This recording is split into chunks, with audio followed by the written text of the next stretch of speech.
The silence is quiet, and it feels like it's getting hard to breathe. And I know you feel like dying, but I promise we would take the world to its feet. Move mountains, bring it to its feet. Move mountains, and I'll rise up. I'll rise like the day. I'll rise up. I'll rise unafraid. I'll rise up, and I'll do it 1,000 times again. Good afternoon. You're tuned into Ability Matters, the program that covers matters to do with abilities, disabilities and everything in between. We are one of the longest running disability-related shows in the world, starting as Headway on air all the way back in 2007 and now brought to you by My Home Living Care, an NDIS registered disability support organisation. Yes, that's right, Sean. You're listening to Ability Matters on the Illawarra's favourite community radio station, 106.9 VOX FM. And I'm your host, Antonio. Tony Scott Emilio. I'm getting confused between which name I'm going by there. Yeah. Antonio, yeah. And whatever. It's okay. Two names, going back to high school days, yeah. Okay. Getting in trouble off your parents' name yes. I won't say and the far, fun okay. name. So I'm Tony Scott Emilio, as per normal, a usual host, yes. And with me as per normal is my usual co-host, Beck. How are you, Beck? Good. How are you today, Tony? Good, thanks, Beck. I think at time Alan will return later down the track. I think he's gone through some... Possibly in the new year, yes, we're looking at. Maybe even before. It depends what he wants to do. We're just hoping he gets well, gets better. And yeah. Sounds like he's making a lot of progress and things are looking on the up for him. So good to hear. Exciting news. Yes, also I want to thank Tim for the past 2 hours of his lovely show. Yeah, Through the Past Darkly. Thank you very much, Tim. Good stuff. Thanks for the wave there, buddy. Thank you. Yes, and so we don't have anyone in the studio with us today. Sorry, I'm just going to catch my... All right. Yeah, got to swallow some yet. So we don't have anyone in the studio for an interview today. We have a pre-recorded interview with Ian? Yeah, from the Disability Surfing Association, and they're the South Coast branch. Right, so this is like surfing for disabled people, yes? Yeah, disabled surfing, and they help people with all different ranges of disabilities be able to have a fun day out at the beach. So good to know. It's a great thing that they're providing to the community. What do you think? Should we jump straight into that or get a couple tunes first? Go for a couple of tunes first. Good choice. I like that. Okay, well, I'm going to open up today's show with... I don't know how to say, is it Isley Brothers with You Make Me Want to Shout from 1959. Everyone knows this oldie tune, but here we go. Awesome, And there we go. That was just another 50s tune there by the Chordettes from 1954 with Mr. Sandman. I think we all may or may not remember that from the movie Back to the Future. It was indeed, yes. I forget what year that was released, but... I don't know if it was 1, 2 or 3. I think it was the first one. There you go. Well, that's just my thoughts because, it was a good little franchise, but there we go. Now, I'm just going to jump straight into this interview with Ian because apparently he was a bit of a talker. Oh, I can understand why. Well, it was spruiking what he was doing and he knew what he was talking about. Well, I'm not knocking him for being a talker. Let's have a listen, shall we? It's in 3 parts, so make sure you stay tuned to the show to hear till the very end to hear all 3 parts. Plus, you've got some good tunes. The last one you'll definitely want to hear. That's where all the information is. Oh, wow. Plus, there's always good tunes for in between. Well, I'm pretty sure they're good tunes, but they're my normal choice of tunes. They're pretty good tunes. That's good to know. Thanks for the reassurance there, Beck. Here's the interview with Ian he's from the Disability Surfing Association of the South Coast. So there we go. Good afternoon, Ian. How are you doing today? Yeah, good, thank you. That's good. So for our listeners out there, we've got Ian from Disabled Surfers, and he's going to have a chat with us and tell us all the wonderful things they've got coming up over the summer months of this year. So I'll get into my first question with you, Ian. How did Disabled Surfers come about? Well, back in 1986, a fellow by the name of Gary Blaschke from Sydney had a motorbike accident, and Gary was a keen surfer. He used to surf down here at Bellambi, and along the coast down here. But he was in a motorbike accident, and he actually damaged his knee. He actually couldn't stand up properly for a long time. So he sort of missed the surf, missed going surfing, and thought, geez, I might be able to get a few of my friends together and they might be able to get me back in the water. And they did that. It ran successfully, and he just thought, well, geez, if we can do it for me, imagine what we can do if we get some more people to come down and volunteer and who we can help out. And it's just gone from there. It's gone from strength to strength.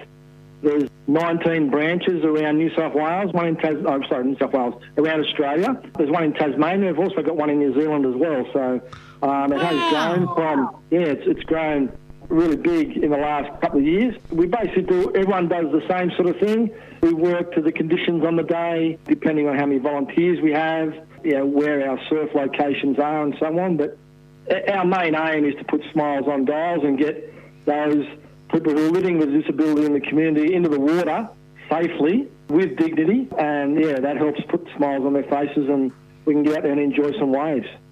That's excellent. That from such a simple idea, something wonderful has come from that. Yes, I really do love that. And Gary's actually been recognised with an Australia Day award. Wow. He OAM probably 5 years ago for his services to the community, to the disabled within the community. So great fella. Excellent. And I think you may have even got either a nomination or you actually got an award at this year's City of Wollongong Council Awards. We did, as a group, the Disabled Service, we were lucky enough to get one of the awards there.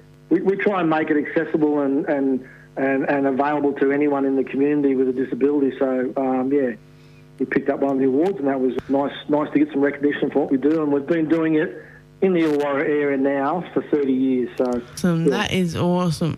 Love your work. That's actually such a great service that you provide to so many different people in the community, because there's quite a large range of disabilities out there, and I suppose that even includes people that might be having an injury at the time that they might be all right in a couple of months, but they still might need something for the time being to get out there and get on the waves.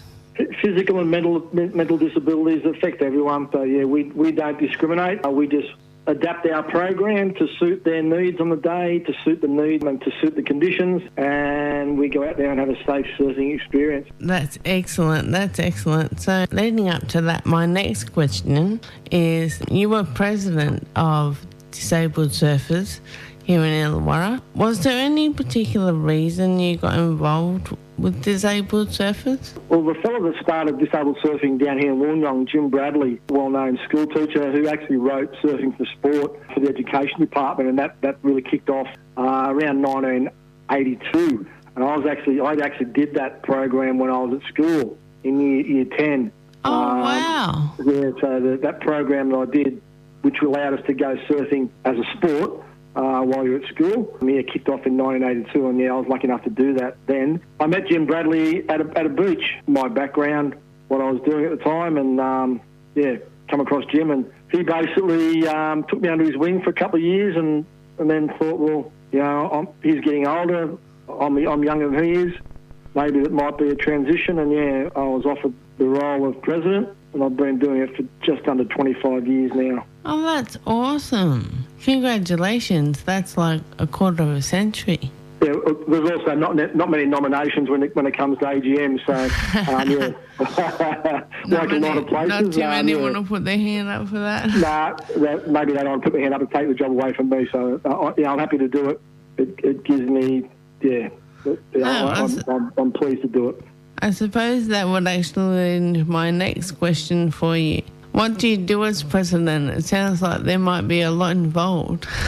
Yeah, organisational-wise, basically coming down to organising volunteers, organising to get our equipment checked and tested and restocked, and ordering rash vests for the seasons that we need, and planning, writing to councils, asking for permission to use their beaches and so on, and trying to liaise with community groups to support us when we're at different locations. We're lucky enough to have Bunnings on side, so when we run an event, say at Thurrool, the lovely people from Bunnings at Russellvale come out and run the barbecue for us, and then they also bring some volunteers out there to help us out as well. So it's the same when we do Port Kembla, when we do the Mollymook event. The local Bunnings really get involved and help us out, and that's great because that takes a little bit of pressure off us to organise something else. Yes, we've got enough on our hands taking people into water and making sure they're safe and so on, let alone to then cook a barbecue and have it all ready for people when they come out of the water. So, yeah, that's a great pressure off our heads. And, yeah, we're thankful for Bunnings for doing that as well. For sure. So when you were talking about your volunteers, so that would also take a lot of work to make sure everyone has a roster for the right things. Basically my background, I worked for council for 20 years as a professional lifeguard, so my background in that regard, when I go to the beach, I can see the dangers and I can sort of work out what we sort of need in certain areas. And then that's a handy background to have when you're doing something right. And with my time with the disabled services and going to numerous events around Australia, in Western Australia, South Australia, and in Queensland, our local events here, the Central Coast, Sydney events, over the years, you get to learn how to work with different disabilities and what works in regards to placing them on the board, or whether they lay on their back or their side or their stomach, and what sort of aids you can use to support them when they're on the boards and so on. So, when we run our events, we basically have our team leaders in red rash dress, that is, and they run those events, they run those areas, and then we have all our volunteers that go along with them. And our minimum standard's 6-1. So if we don't have, 6-1 ratio, 6-1 able-bodied people to volunteer compared to our participants, we don't go in the water. Or it slows us up. We take in one at a time instead of 5 at a time because we haven't got the numbers. But generally, we've been pretty good. We would probably normally surf with 7 to 8 boards in the water at one time. Wow. We do have a number of boards where we'll probably put our high needs participants on them. People who have minimal mobility, the ones that can't float by themselves for, say, 30 seconds, find communication difficult and so on. So with that group, instead of having, say, 10 volunteers to a group, we might have 16 or 18, maybe even 20. So they're there ready to go if something happens. They're there for support. They're there to help get the board into the water and so on. So it's just about making sure that our ratios, and that's my job on the day, is making sure the ratios are fine, making sure everyone's sort of doing the right thing, lifting in regards to lifting and so on, making sure their own safety is paramount to us as well. They lose the right procedures and stuff to lift people and don't hurt themselves whilst they're in the water as well. So just making sure the general safety of our areas and any other things that come along, I try and solve on the spot during the day. President's role, liaising with the public, doing promotional stuff like we're doing today, that sort of stuff is pretty well my job. I have a lovely group of volunteers in our committee that really work hard as well. Behind the scenes, we have working bees where we go and clean all our equipment and we make sure we've got the right stuff. It's all clean, ready to go for next year. It's all stocked up, ready to go. It's all stacked away. We go over all of our wheelchairs to make sure they're all ready to go. They're all serviced and so on. Do collections to try and raise some money so we can, buy this type of equipment and so on. And I've got a really good group of volunteers, probably 10 or 12 volunteers that turn up every time we have an event, every time we do a working bee, every time we have a collection day.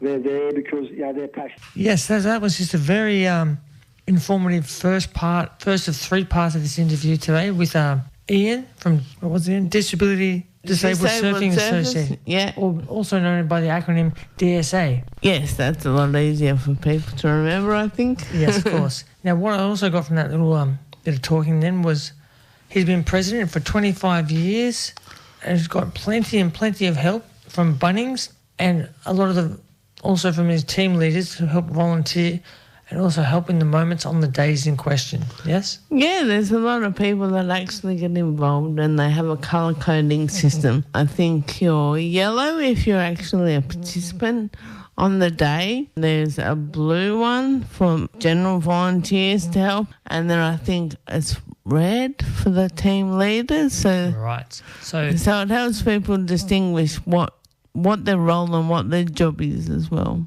it's you're colour coded for different ranks, etc. Yeah. Yes. So it lets you know, like, if you're on the beach and you've got a yellow one on, Yep. they know you want to come in the water. Well, that's good with the colours more by association, I suppose, because it's yellow for the beach and the sand. That's generally Yeah. yellow these days. Or And then you've got blue for the people that actually in are the water. helping. Like, they've got maybe sometimes up to 8 people wow. that are helping you around on the edge of the surfboard. So, and then if you want to get directions and know what's happening, you speak to your team leader, which is in the red. So Beautiful. it's very good. I'm glad they've got it all sorted out that way. Yeah, they're actually very efficient and organised.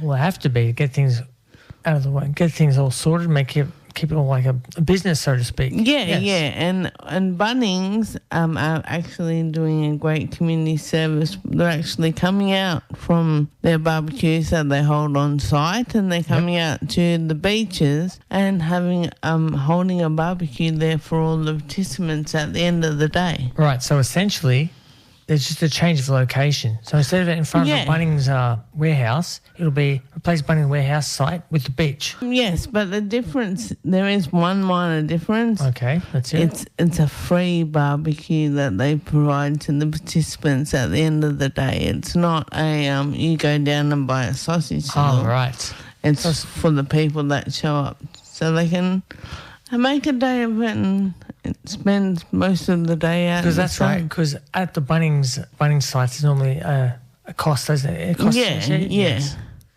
So I suppose that's a community initiative that they decided to do and help out with the disabled surfers and do something in the community. Of course, because it gets people, because the big free label just gets many different people in there, so they can actually see for themselves what it's all about and spread the word. Yeah, you can get, I think he talks about in this next bit here, after we play some music, it gets a lot of people that return time after time and have been doing it for quite a long time. And then they get a lot of people that are actually just trying to find out what's available and see what it's all about. Find their feet. Yeah, so it's a Beautiful. good mix, and there's a lot of people that get involved with the day. Well, that's a good thing to know, but don't forget there's still 2 more parts to this, and I'm just going to break it up now with some music tunes in between, and I think I'm going to get Huey Lewis in the News with Do You Believe in Love from 1982, from the album Picture This, back in the 80s, of course. So this is going to be, as I just realised, 80s double. So up next we've got some Billy Joel, but yeah.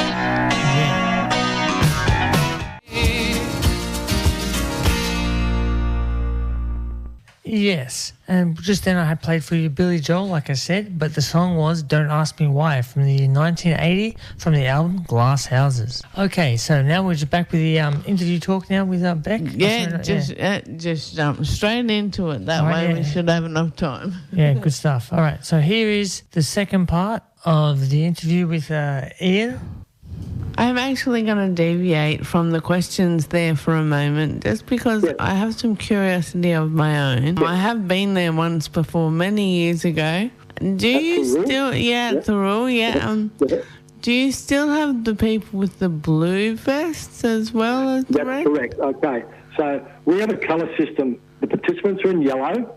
Yep, I remember that, yeah. Yellow, yeah. And we have the light blue are all the volunteers. Last year at Mollymook we had over 200 all up. I think it might have been, that's 190 all massive. up. Yeah, so, and Saru wasn't very far behind that. So yeah, our colour system is the yellow for participants, Yep, light blue is for volunteers, yeah, a silvery colour is for carers.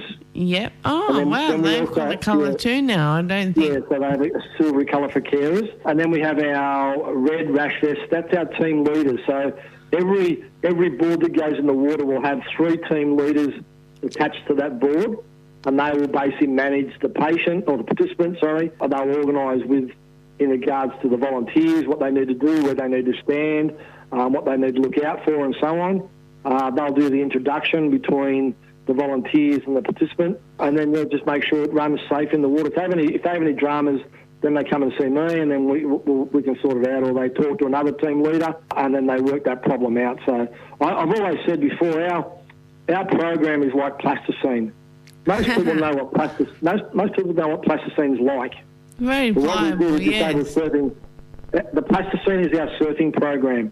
What we do then is we mould that plasticine to suit the person's needs on the day, depending on the conditions, depending on the amount of volunteers, depending on their disability, on their range of disabilities and so on, and how we can best get them in the water and make it safe. So, yeah, that's my way of putting it. It's like plasticine, but we mould it to suit their needs so everyone has a great day. Excellent. So I suppose that will lead into the next question as well.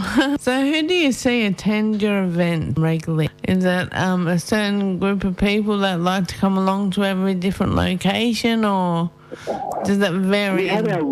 We have our regulars that we rely on. As soon as they see DSA, that they know in advance that we hold an event at Mollymook around this time of the year, and they'll set aside their 4 or 5 hours to meet us down the beach. Without any communication, we just know they're going to turn up.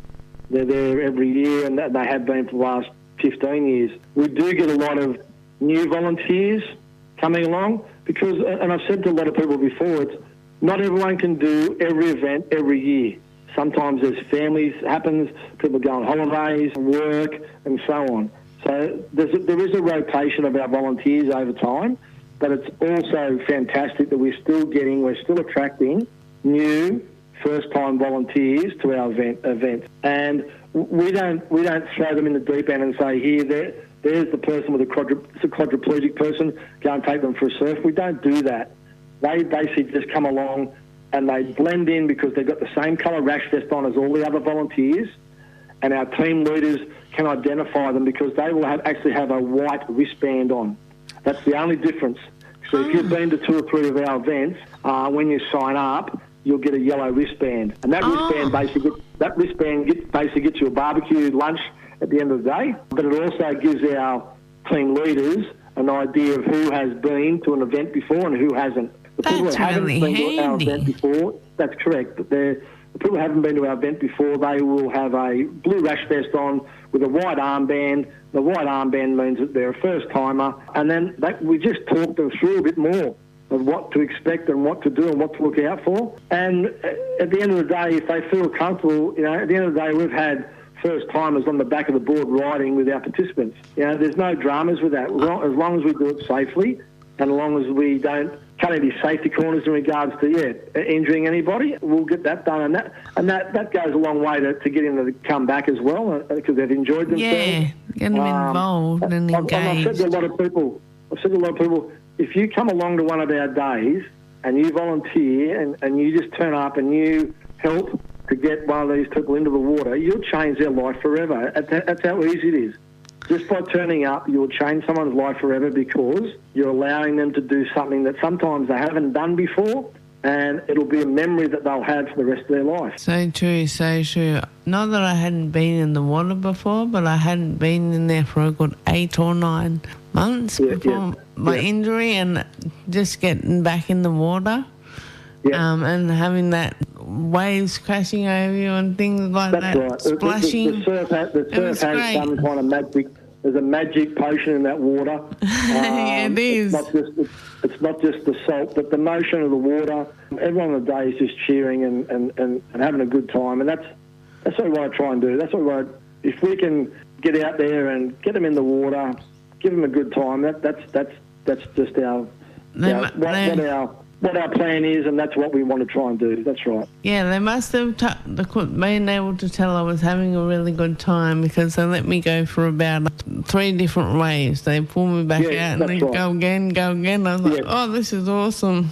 Yeah, that's correct. Well, and again, depending on how many volunteers we get, if we get 150 volunteers, we'll have the 8 boards in the water, and what will probably happen is they'll do a rotation. They might get 3 waves, they'll have a break, and we'll do 6 or 7 other people, give them 3 waves, and then they'll go back in again and then do 3 more waves. So it just depends on how many people we have turn up to participate and how many people we turn up to have as volunteers, and we'll try and do as many rotations as we can in the 3 hours or 3.5 hours we're actually down in the water. Oh, that sounds awesome. It's absolutely wonderful, and I think there's so many people out there in the community that would actually benefit from it, and I think that's people of all ages, not just younger people.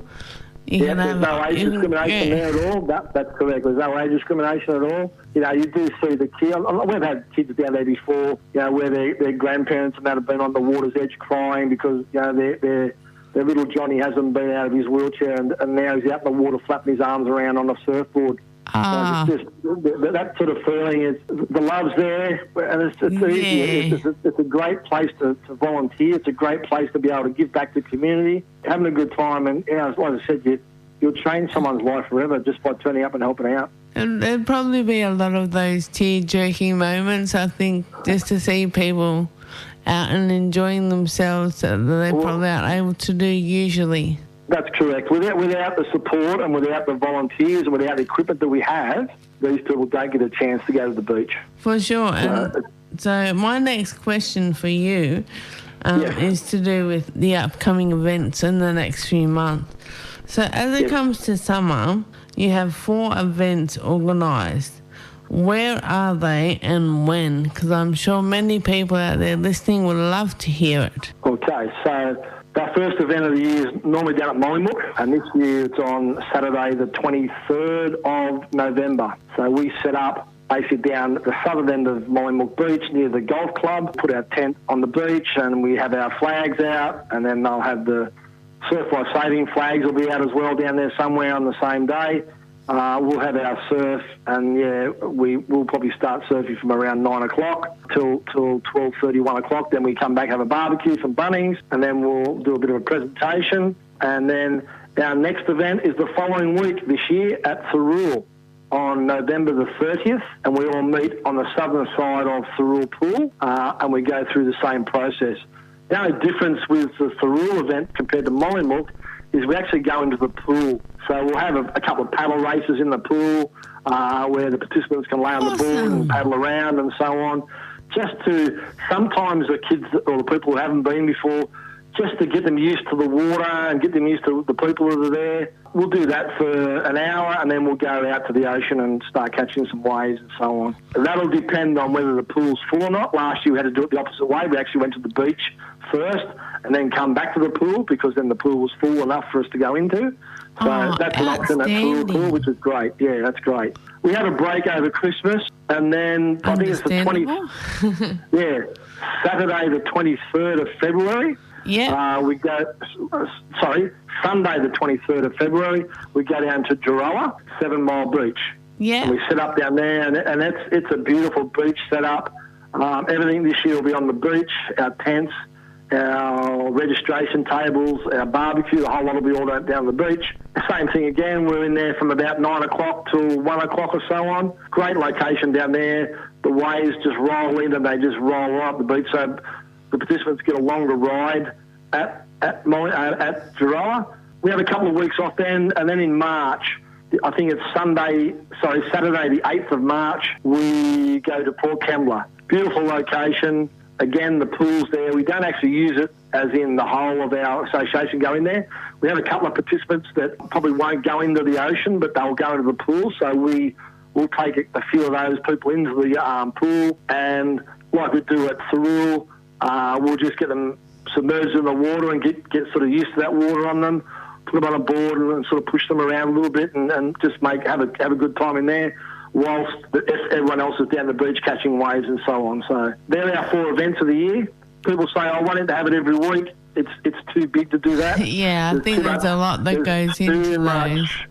That's correct. There's too much to organise. I've got to put people into various coloured flags, so that they surf on a certain coloured flag for the whole day in a rotation system. So, if I get 60 people, I've got to make sure that they're on the right flag that will fit their needs and so on. So, it's a lot to do. Oh, for sure.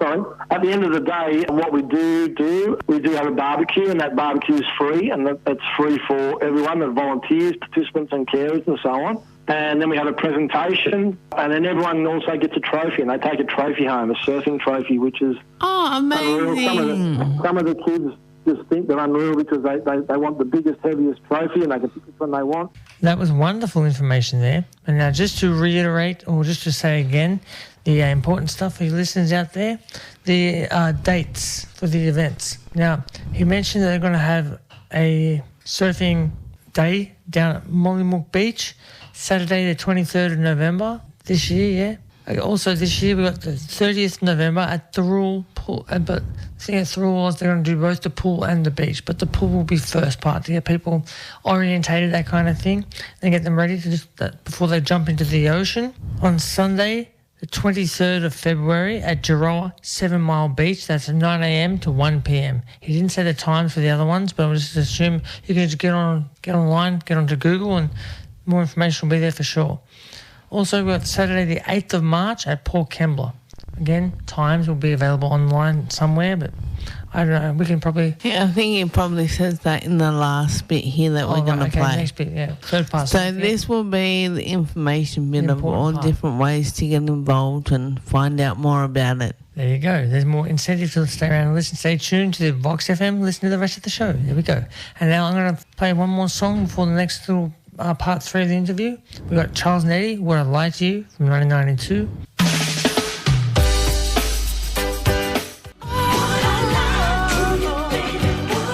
Thank you, Charles and Eddie, with Would I Lie to You, from 1992.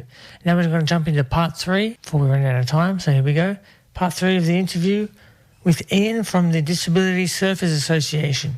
So it's all about surfing in the ocean if you have a disability. So this is how you can get involved with it. So let's stay tuned and listen away. So here we go. Part 3. I think I know quite a few people that could be interested in that.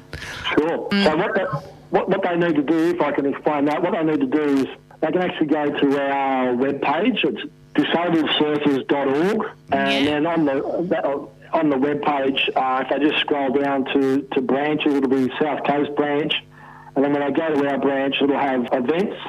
And when the events come up, at the bottom of the events list, there's a link, and that takes them to the Humanitics page, and then they can book their free tickets. This whole event, what we do, what we provide, at the end of the day, is free to everybody. It's covered by the generosity of local businesses and the hard work of our committee, of how we raise money and so on to keep this organisation going. So everything's free, and the tickets are free. The reason why we get you to book is just so we know if you're a participant and you book that I've got at least 6 volunteers to cover you while you're in the water. So to work out those ratios. Gives us an idea of ratios and of what we need, and if we're short on a certain category, we'll do a big push leading up to the event to get those numbers right. Awesome. That actually sounds like it's very well organised and very highly planned beforehand. Yeah, a lot of it's in everyone's heads, and we know what to do. Everyone's got their job, and they do it the best they can. Most of the time, it works out. Sometimes it doesn't, but we go by what we see on the day sometimes, and we're just going to make sure everyone's safe. Everyone has a good time. Whether we change things or not, it doesn't matter, as long as everyone's safe, happy, they get their waves. And the thing that I like about it too is that we're getting a lot of younger people coming to help as well, which is fantastic. Because like when I was a kid, we never had anyone with a disability in my school. They were all locked away in a special school somewhere else. Yes. These days, when kids are going through school, they're in mainstream schools, and it's great for the younger kids in the community to see these people with disabilities having fun at our event and enjoying themselves. And it's not it's not a embarrassment, or it's not hard for them to talk to people with a disability if they see them in the street, because they know they're just like everyone else. They're having a good time. It just breaks down that barrier. Very true. That's so good at our events for the younger kids in our community that come along and help, because they get a lot out of it. I know the participants love it as well, to have the younger kids sort of fussing over them and so on. But it's good for society. It's good for people as they grow up to understand that a lot of people are lucky in the community and in society. There's some people that with disabilities that just need a hand. Don't be afraid to help. Offer that. That support sounds. if you can. I like your thinking. I actually have an idea for you. Maybe if you set up a table at School Work Experience Day, you might find a lot of children might decide to come and do that, because it's a little bit different. They get to be in the water. It's funny you say that. When I, just under 20 years ago, when I was actually working as a lifeguard, we used to go to the Kids Expo, the Work Expo and so on, and that was like with council saying, you want to become a lifeguard, and we got so many people line up at our table going, I want to do that. That's the best job in the world. And sounds good, yeah. They went through a stage there where we didn't have enough lifeguards at one stage, and we thought, well, where are we going to get them from? And that's where we had to go. Yeah, well, I think that because I know for a fact that you've got more military options when you go to those kind of days, and it sounds like something fun where you get to get out there and meet people and spend your days at the beach. I can't see a downside to it. No, that's right. And I know of probably at least half a dozen people who have gained employment through NDIS and so on in the disability industry with references from coming to our events. Awesome. So, good segue to get into something else. Yes. Gives you a bit of experience. That's correct, yeah. The kids out of school would think, geez, okay, well, I'll come and volunteer there, we can get a certificate for them, and if we know that they've been to a number of our events, we're always happy to let anyone know that they have been volunteering and that they've put in with the group, and they're happy, their team plays and stuff. So we're quite happy to do that as well. That's awesome. It's good that you do that for them and let them know that they're appreciated as well at the same time, I suppose. That's right. Yeah. And at the end of the day, it's all about smiles on dials, and I come home and we're pretty exhausted after a big day. It's early start, late finish. You get home and you just think, how good was that? People smile all over the place. The participants having a smile, but sometimes the noise, the squeals that come out of their mouth, that's just the way of communicating, and they're enjoying themselves, and it's something to see, and we love doing it. I can't really you can't really describe it unless you actually go and see what it's like. That's right. I found it an amazing experience. There was just so many people of all different, and I'm not a fan of the word disability, different conditions. And they all had a great time and got to meet new people and spend the day out and about. It was great vibe. We don't discriminate against age, disability, male, female. We don't care. We just want to make sure you have a good time. We want to get you in the water. We want you to catch some waves and feel that special feeling of being in the water, in the wave, and have the water running over you and so on. That's our aim. How we go about that, as I said, plasticine, it changes, and we manipulate, we change things to make sure it works out.